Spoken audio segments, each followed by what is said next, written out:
आखिर मेरी ही लाइफ में इतनी सारी मुश्किलें क्यों हैं?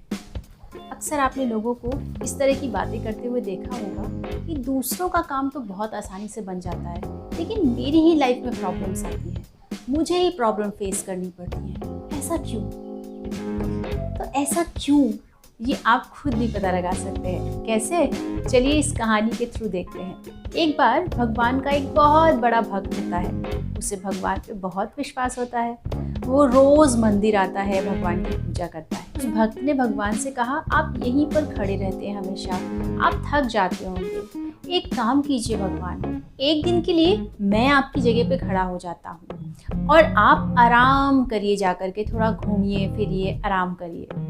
भगवान हंसने लगे, लेकिन भक्त की इतनी छोटी सी बात को सुनकर उन्होंने कहा, ठीक है, एक दिन के लिए तुम भगवान बनकर खड़े हो जाओ, लेकिन एक चीज़ याद रखना। वो क्या? वो ये कि चाहे कोई तुमसे कुछ भी कहे, तुम कुछ बोलना मत, बस चुपचाप सबकी सुनते रहना। उस भक्त ने कहा, ये तो बहुत आसान है, ठीक है, अब आप जाइए और मैं आपकी जगह पे खड़ा हूँ। वो भक्त भगवान की जगह पर खड़ा हो जाता है। अब उनके सामने, भगवान के सामने पहला भक्त आता है, जो कि बहुत पैसे वाला होता है। वो एक बहुत ही बड़ा बिजनेसमैन होता है।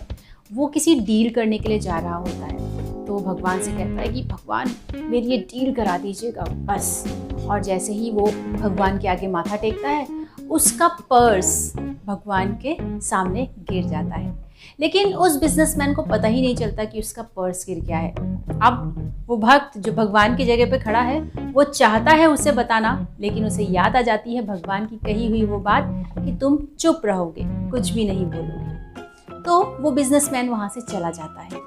थोड़ी देर बाद एक बहुत ही गरीब सा आदमी आता है और वो भगवान से कहता है कि भगवान, 2 दिन हो गए मेरे बच्चों ने कुछ भी नहीं खाया है, कहीं से कुछ खाने का इंतज़ाम करा दीजिए। वो जैसे ही भगवान के सामने अपना माथा टेकता है तो उसकी नज़र उस पर्स पर पड़ती है और वो उसे भगवान का आशीर्वाद समझ के उस पर्स को ले लेता है और जाकर अपने बच्चों को खाना खिला देता है। भक्त अभी भी खड़ा ये सारी चीज़ों को देख रहा होता है, लेकिन उसे मन ही मन में अच्छा लग रहा था कि चलो, उस बिजनेसमैन के पास तो बहुत पैसा है, इस गरीब के बच्चों को खाना मिल गया एटलीस्ट। तीसरा भक्त आता है। तीसरा भक्त जो होता है वो एक नाव चलाने वाला होता है और वो भगवान हर बार जब भी वो किसी समुद्री यात्रा पे जाता था तो वो पहले भगवान से आशीर्वाद लेने आता है। तो वो इस बार भी आशीर्वाद लेने आया था कि भगवान, मैं अपनी यात्रा पे निकल रहा हूँ, आशीर्वाद दीजिए कि यात्रा में कोई प्रॉब्लम ना आए। इतना सुनने के बाद भगवान के आगे माथा टेकता है और जैसे ही जाने लगता है, वैसे ही वो बिजनेसमैन यानी पहला भक्त पुलिस के साथ आता है और कहता है, इसी आदमी ने मेरा पर्स चुराया है, मेरे जाने के बाद यही आया है, इसी ने मेरा पर्स चुराया है।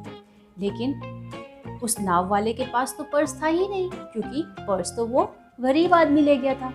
इतने में वो भक्त जो भगवान के रूप में खड़ा है वो बोल देता है और वो कहता है, नहीं नहीं, पर्स इस नाव वाले ने नहीं बल्कि उस गरीब आदमी ने लिया है, क्योंकि उसे यहाँ पड़ा मिला था। इतना कहने के बाद पुलिस तुरंत उस गरीब आदमी के पास जाती है और उसे ले जाकर जेल में बंद कर देती है। जब शाम को भगवान वापस आते हैं और भक्त उन्हें सारी बात बताता है तो भगवान ने कहा, मैंने तुमसे कहा था कि बोलना कुछ भी नहीं, फिर तुम क्यों बोले? तुम्हें पता है कि अगर पुलिस नाव वाले को ही चोर समझती तो पुलिस नाव वाले को जेल में बंद कर देती, और यही होना सही था, क्योंकि आज वो नाव वाला जिस यात्रा के लिए जा रहा था उसमें बहुत ही बड़ा तूफान आने वाला था, उसे जेल में जाना ज़रूरी था। कई बार हमारी लाइफ में ऐसी प्रॉब्लम्स आ जाती हैं कि हमें ऐसा लगता है कि ऐसा मेरे साथ ही क्यों हो रहा है, लेकिन याद रखिए ये सब भगवान की प्लानिंग होती है।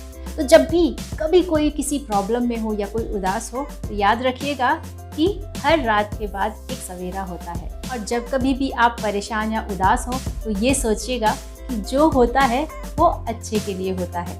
आई होप ये आज की कहानी और इसमें छिपी हुई सीख आपको पसंद आई होगी। Thank you for listening listen कहानियाँ।